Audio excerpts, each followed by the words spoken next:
रखिए नजर। एक और काउंटर जहां पर रखनी है नजर वो है fade Bank financial.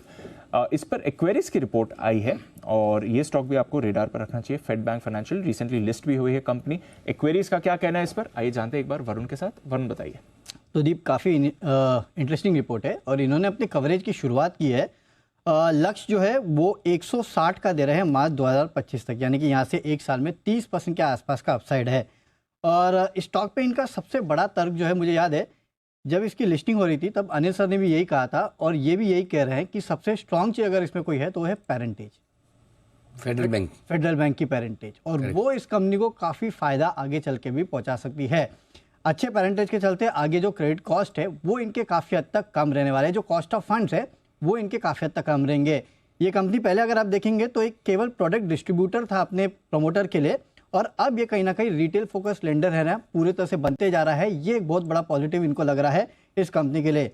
MSME segment में काफ़ी अच्छा ग्रोथ है और FY 23 से 25 तक भारत में रिटेल सेगमेंट में 13 से 15% की CAGR, और एमएसएमई गोल्ड और हाउसिंग सेगमेंट जहाँ पे केटर करते हैं वहाँ पे 10 से 15% के आसपास की CAGR ग्रोथ का अनुमान है। इस कंपनी के AUM में पहले अनसिक्योर्ड पोर्टफोलियो था वो लगातार कम होते जा रहा है और हाउसिंग पोर्टफोलियो जो है लगातार बढ़ते जा रहा है। इनका कहना है कि आगे ये चल के 51% से बढ़ के 60% के आसपास पहुंच सकता है और जो अनसिक्योर्ड पोर्टफोलियो है वो 15% से कम रहने का अनुमान लगाया जा रहा है। एक बात ये और कह रहे हैं कि पिछले 12 महीने अगर आप देखेंगे तो 2 क्रेडिट एजेंसीज ने दरअसल इस कंपनी को अपग्रेड किया है। वो एक बहुत अच्छी बात है।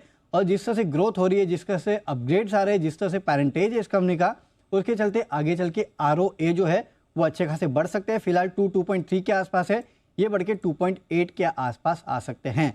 इसके लिए अब इन लेवल्स पे ये खरीदारी की सलाह दे रहे हैं। 30% का अपसाइड दे रहे हैं, 160 का लक्ष्य मार्च 2025 तक।